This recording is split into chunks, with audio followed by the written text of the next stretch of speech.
నమస్కారం. తీర్థయాత్ర కార్యక్రమ వీక్షకులకు స్వాగతాంజలి.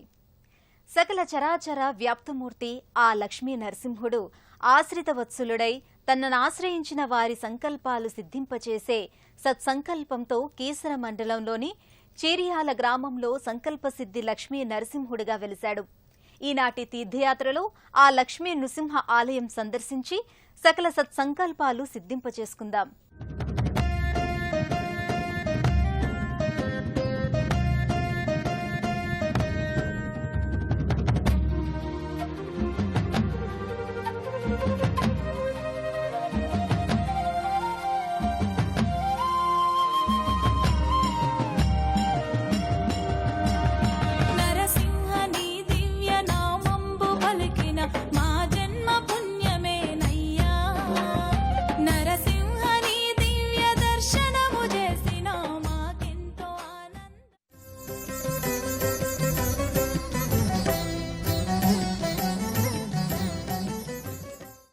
ఆ భగవంతుడి వివిధ అవతారాలు కేవలం లోకోపకారం కోసమే.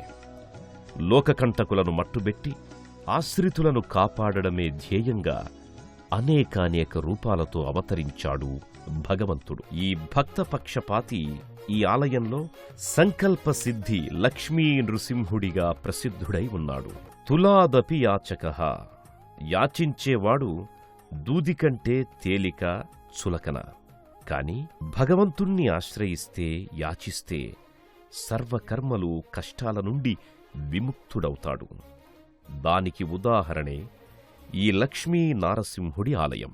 దివ్యానందమయ ప్రపంచం మూర్తీభవించిందా అన్నట్లుగా ఈ క్షేత్రం ప్రకృతి లలామ ఒడిలో ఒదిగిన ఆధ్యాత్మిక కేంద్రమై మనోజ్ఞంగా భక్తులు మైమరచిపోయే విధంగా తీర్చిదిద్దబడింది.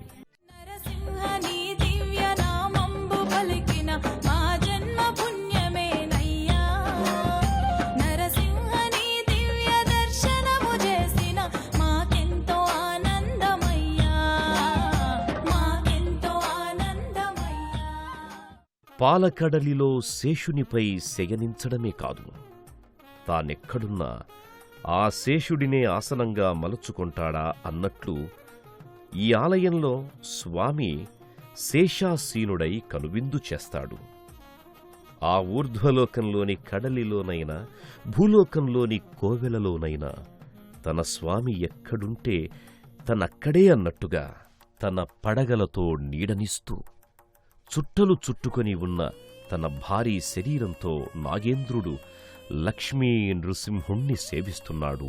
ఇక స్వామికి తోడుగా ముక్కున ముక్కెర ధరించి విరించి మనసెరిగి చెంచులక్ష్మీదేవి భక్తుల నిబ్బడి ముబ్బడిగా కటాక్షిస్తున్నది. తన దేవేరిని అంకమున కూర్చుండబెట్టుకొని విప్పార్చిన కళ్లతో భక్తుల హృదయాల్లో తొంగి చూస్తున్నాడా అనిపించే విధంగా గోచరిస్తాడు స్వామి. ఈ ఆలయాన్ని దర్శించిన వారు సర్వరోగాలు త్రుటిలో సమసిపోగా, సర్వభోగాలయందు జయం తమది కాగా నారసింహుని కృపచేత పునీతులవుతున్నారు. యాదగిరి నరసింహునికి జరిగే సమస్త ఉపచారాలు, పూజలు, సేవలు యథాతథంగా ఇక్కడ ఈ క్షేత్రంలో కూడా నిర్వహిస్తారు. శివుడికి అభిషేకం, విష్ణువునకు అలంకారం ఎంతో ప్రీతిపాత్రమైనవంటారు. అందుకే వైష్ణవాలయాలలో విశేష అలంకరణ చేస్తారు. ఇక్కడి స్వామి సర్వాంగ సుందరుడై వెలుగొందుతున్నాడు. ఈ లక్ష్మీ నరసింహస్వామి అలంకార శోభ తిలకించటానికి 1000 కళ్లైన చాలవంటే అతిశయోక్తి కాదు. ఆ ముగ్ధ మనోహరకారుణ్ణి మనదైన భావంతో దర్శించి మన హృదయ మందిరాన ప్రతిష్ఠించుకుందాం.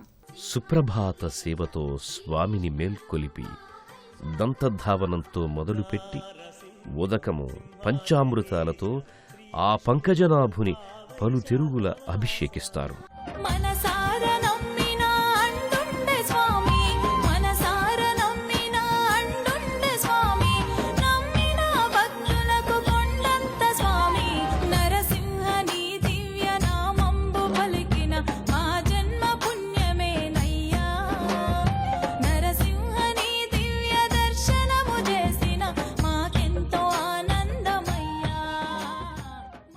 నిలువెల్లా పసుపు రాసి మంగళకరంగా అభ్యంగన స్నానం చేయిస్తారు.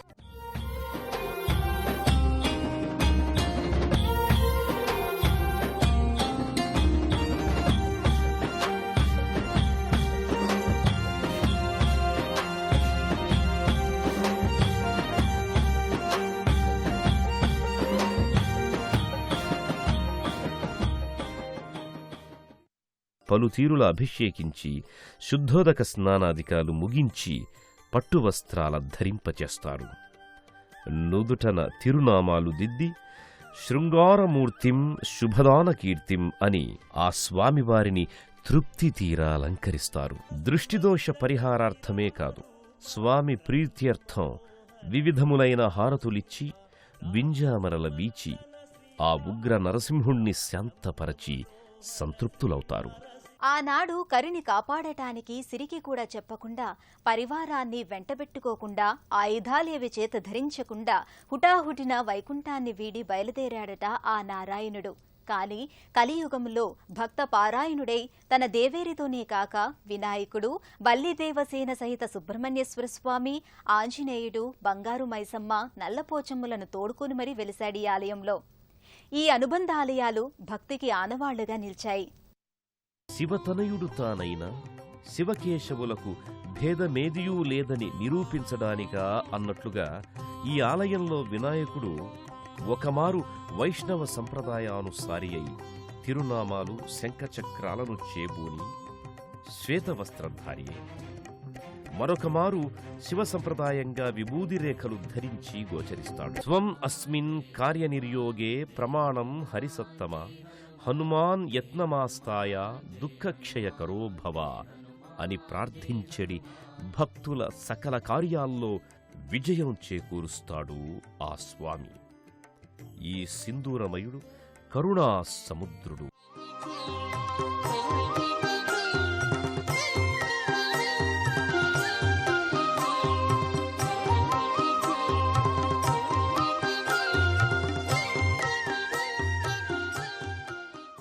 సుబ్రహ్మణ్యం శరవణ భవనే అంటూ స్తుతించేవారికి తన ఇరు ముద్దు గుమ్మల గూడి అభయహస్తం చూపుతూ భయం వలదని భరోసానిస్తున్నాడు వల్లీ దేవసేన సమేత సుబ్రహ్మణ్య స్వామి. 2 శిరసుల నాగేంద్రుడు పడగతో నీడనివ్వగా రుద్రాక్షమాలలు మెడ ధరించి విభూది రేఖలతో మెరసిపోతూ భక్తులకండగా ఉన్నాడు సుబ్రహ్మణ్యుడు.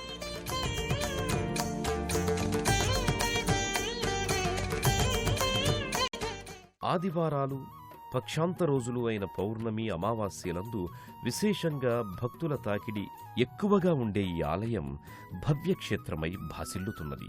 నరసింహ సులభుడవంతరికి అగ్రేసరుడవీవు అవధారు దేవా సుగ్రీవ నరసింహ సులభుడవంతరికి అగ్రేసరుడవీవు అవధారు దేవా. అత్యంత స్వచ్ఛమైన పారదర్శకమైన నీటితో నిండుగా పుష్కరిణి నీటిలో శేషశయ్యనుడైన స్వామి.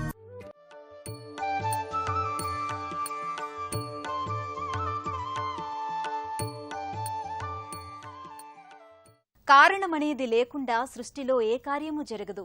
మానవుడు కేవలం నిమిత్తమాత్రుడు. ఆ జగన్నాటక సూత్రధారి ఆడించే నాటకంలో కేవలం ఓ పాత్రధారి.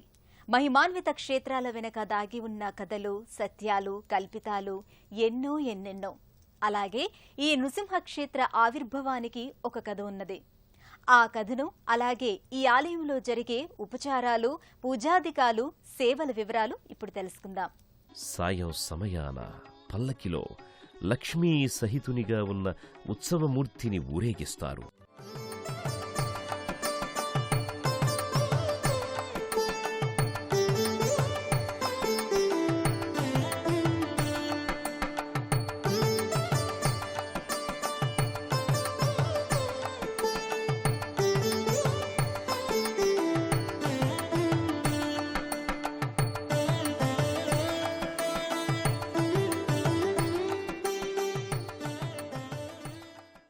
పల్లకినే ఊయలగా మలచి జోలపాటలతో స్వామిని ఉయ్యాలలుగిస్తారు. స్వామి నిత్యము ఈ షోడశోపచారాలనందుకుంటూ ఆనాటి కరివరదుడు ఈనాడు భక్తవరదుడై భక్తుల కోర్కెలు నెరవేర్చి కీర్తినందుతున్నాడు. ఇంతటి విశేష ప్రాధాన్యతను సంతరించుకున్న ఈ క్షేత్రము, దీనిని చేరే మార్గము పచ్చని వృక్షాలతో నిండి చూపరులను పరవశుల్ని చేస్తాయి.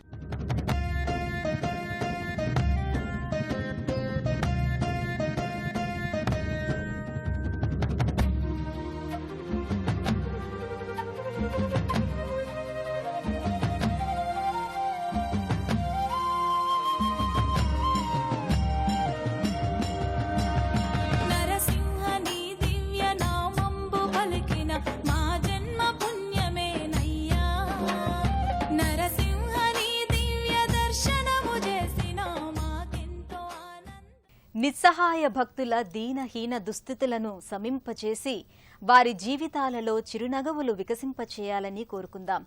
వారికి బ్రతుకు పట్ల ఆసక్తిని, తన యందు అమిత భక్తిని పెంపొందింపచేయాలని ఆ సంకల్ప సిద్ధి నృసింహుడిని వేడుకుందాం. ఆ స్వామి దర్శన భాగ్యం మీ అందరికీ కూడా కలగాలని, మీ సంకల్పాలు నెరవేరాలని ఆకాంక్షిద్దాం.